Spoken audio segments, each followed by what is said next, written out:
Hi, it's Steph, and I'm here with a mid-March garden tour. It is March 15th, and I just wanted to show you kind of where the garden is at. So this is the front corner where I usually start, and as you can see, I have not mulched anything.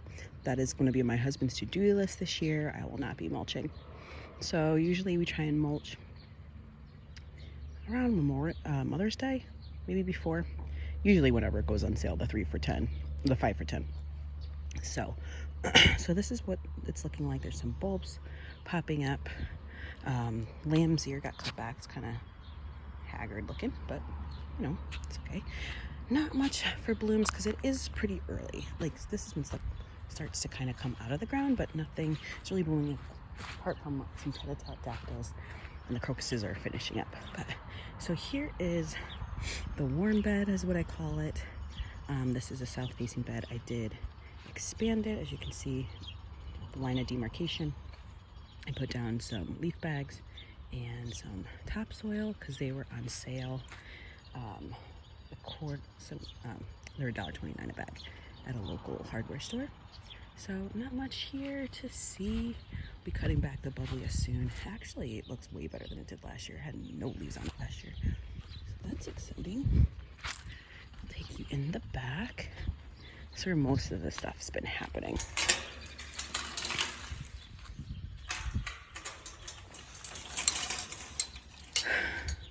So as you can see, there's some more bulbs coming up. Yeah, there's bulbs coming up everywhere. One thing I did do is I put this boxwood. I'm gonna be moving this to the front. Put this in a pot because it's a different boxwood than I have over here right now. I'm going to keep our fence fell down. That will be an explanation for another day. When we do get it replaced, I will show you. So we have 1, 2, 3, 4, and 5. So this one's been there for a while. I think this might be its going into its second or third season. I don't even quite know. I don't really know. But they're all the same variety. They are all green velvet boxwood. So that one, I don't know what kind it is. That one, I have no idea. So it just looks different, and the leaves are different. So I just wanted to get all the same. I did move the heucheras that were in those pots, those white pots over there. Put those on the ground. And as you can see, again, where all the darker soil is where I expanded this bed. So this whole corner, because it used to stop right here where that boxwood is right there, and it would come in to where that boxwood starts, and because those were from last year, those tulip bulbs, those were in the front of the border. So yeah, just a lot of things starting to break. You know, there's something, I don't know, I think that's a lobelia, I want to say. And here's the rose. That one came back. This I think is dead, but I think it's dead every single year. Well, this would be going into its second year in the ground. It is a weigela that I end up cutting back because it just, anyway. So this is the lobelia I was talking about. I did not clean, I did not rake, I didn't do anything. I haven't done anything yet. But this is what I had. Green native lobelia. Back to the garden. Blooms in summer. It has really nice fall color, so that's why I got it at the end of, like in the fall time. It's just some weeds that I threw, roots. So this rose is coming back really nicely. This is right here is the dollar rose. It does have some buds on it, so it might come through. I don't know. There's a bubblia over here, butterfly bush that actually does have some signs of life on it, actually. That is where a dahlia was that I left in the ground. I doubt it survived, but it does stay pretty dry in the soil, so I might get surprised. So what else have I done? have been moving. I think probably in a month this will be a much more exciting garden tour, because really not much has started to break. It's really interesting, but it'll show a nice before. Okay, so a little peek. That's what's going on.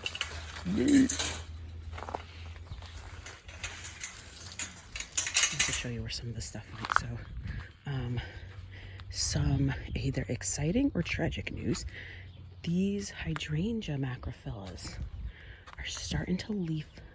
So this one's probably one of the farthest along. See, the leaves are starting to unfurl. So ideally it wouldn't be, though. If these survive, I will be getting a good amount of blooms this year, which is exciting because last year I got none. So some of these are starting to break. You can see right there.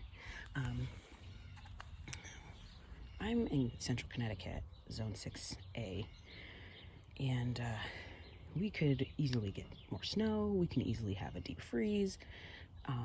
So a little concerned that this might all be for nothing, but it is. I think I saw somewhere that the temperatures are like 3 weeks ahead this year, so we might be in the clear. We probably will survive. I think the lowest I have on the 10-day is like 29. So fingers crossed. I might just come out and cover them. So these are some shrubs that have not done anything. So this is a barberry that was in the front. I almost threw it out, but I was like, you know what? Let me just throw it in the ground over here. This is like the no man's land. This is where the lemony lace elderberry, and then I put right there and somewhere down there. I put the peonies that I got for $1. This area, the grass doesn't really grow, so I probably won't even sheet mulch it. I might get little, see how there's like little areas of mulch around them? So I might mulch the plants, but not create a garden bed. Because really this is a spot where I'm putting things that I like, but I don't really have a home for it. Or if I'm moving them out of a garden bed and I possibly want to keep it. It's just kind of just like a holding ground. So barberry went here. It was so pokey that I almost literally just threw it out. But I had on my sweatshirt, so I got it in. We'll see if she stays. So there's a hellebore. I don't know the name of it. It's just a red one. I got it at Trader Joe's a couple years ago. She looks beautiful. Isn't she pretty? Lots of buds on it. As you can see, there's Pachysandra. I've been fighting that for the 3 years that I've been living here. So there's just a lot of leaf litter here. As you can see, tried up old mulch. More macrophylla. Some of the buds are starting to open. Yesterday was like 66. Today is going to be like, I want to say like 62, which is more April weather than March weather for us. But it's not so hot that I'm concerned about everything starting to spring out of the ground. It isn't going crazy. Last year we had 2 days in the 90s in April, and that was hard because the tulips ended up just dying. But so the crocuses, here's some of the crocuses. So pretty. These start blooming in like February, and they'll be done by the time the daffodils open and the hyacinths. Hyacinths and daffodils tend to be around the same time. Tulips are after that, then the alliums, iris, and roses and peonies tend to be around the same time, early June, late May. So again, the line of demarcation, this is where I bump the bed out a little bit. I think now it's probably more proportioned. This guy is going to be evicted, probably after it blooms. As I mentioned in another video, I do have a surgery coming up next month, so either my husband will be digging it out, or I will be digging it out early summer. More than likely, my husband will cut it back to the ground and I'll dig it, which would most likely be the case because he's just better at chopping stuff down and I'm better at like digging up roots. So we'll see how that goes. Let's see what else. I did pull out, I had a lavender here that I moved over there. There's not much to see. It's probably dead, honestly. And here's some spring pots. With my surgery, I decided, so these are some heuchera that were in the fall pots, like a fall container I did. And I just got these pansies, violas yesterday from Dietrich's, which is a local nursery. So I got those, and I think they were like $3.50 for a 6-pack, which is a better deal than dividing the ones at Home Depot that I showed you yesterday. So I went with those because I ended up getting 12 plants for $7 instead of 8 plants for $8. So definitely better value with that. So this will probably be in here until June. I did sprinkle some alyssum seeds, so if those sprout, I think it'd be a really pretty mix for early to late spring. And then late spring, summer, I'm gonna do I think coleus is kind of where I'm leaning right now. Coleus and like a sweet potato vine or creeping jenny, something like that. It's gonna be simple because really I just want to water. I don't want to fertilize things. I don't want to have to, and this is a tricky spot. It gets a good amount of sun, but it doesn't get like all day sun. It gets enough. But I've just struggled with petunias in this area. So I don't want to fertilize. I don't want to deadhead. So I'm thinking probably begonias, coleus, and like a creeping jenny, something that can take sunshade, doesn't need to be deadheaded, doesn't need to be fertilized. So that's where I'm going. Low maintenance containers this year. If anything, maybe I'll do hanging baskets, but probably not. Probably not. I don't think, I mean, I love Super Tunia Vista bubblegum, but and it was so pretty over in that area last year, but I'm just thinking, I don't want the maintenance of deadheading. And I never deadheaded, but I did fertilize once a week. So that's that. So this is where the barberry was, in this spot right here. I'm going to be going to a nursery tomorrow because they have a 75% off sale. So I'm thinking I'm going there with the intention of getting clematis, not for this area. But I would like some clematis for the fence because we might just be replacing the 2 boards that fell down. So there might be a little bit of mismatching going on. So I'm just planning for maybe some things that I would like to grow on them. I'm not concerned about it not matching because we have a budget and we're not breaking that budget for aesthetic at this point in time. I might just seed sunflowers and so we'll know in a couple weeks kind of where that trajectory is. So here's a daffodil that'll probably be opening this weekend. I would be my guess. And here's the tete-a-tetes. I got these also at Trader Joe's, like in a little 6-inch potted, you put on your table or whatever. And once they were done blooming in the house, I put them out here. And they've been coming back for a couple years, which is nice. And where we'll finish up is this area. Little blooms starting to come on the candy tuft, so that's pretty cool. Over here, there's these are Ice King daffodils. Those are popping up. Hyacinths over there. I think those are blue ones. I don't really know what the name of it is. That's in another video.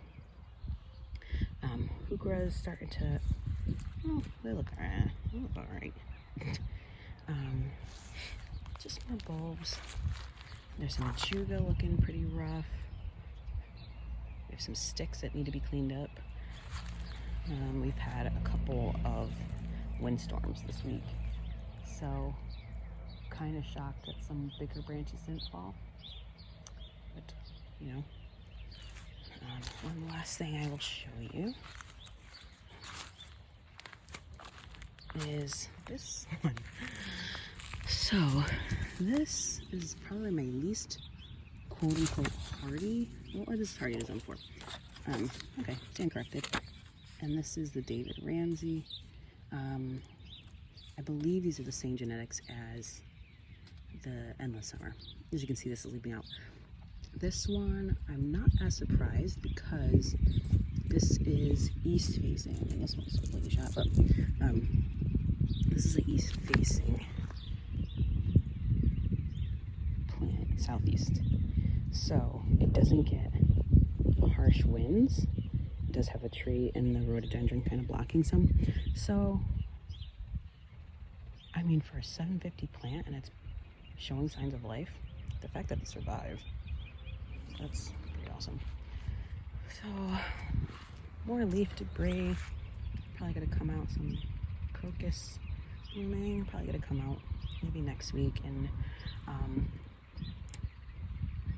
like vacuum up, not vacuum, but like leaf. We have a leaf blower now, like a little pack one that it like mulches the leaves, which I did late fall, early winter. And I'm gonna get some of these bigger leaves, get these leaves up. Probably gonna pay my kids to take care of all these sticks on the floor, on the ground rather. And that's pretty much it. I hope you enjoyed this video. It's not much to see, but this is where we are in March, and I'll keep you along for April, May, and forward. Thank you so much for watching. Hope you're having a great day. Bye.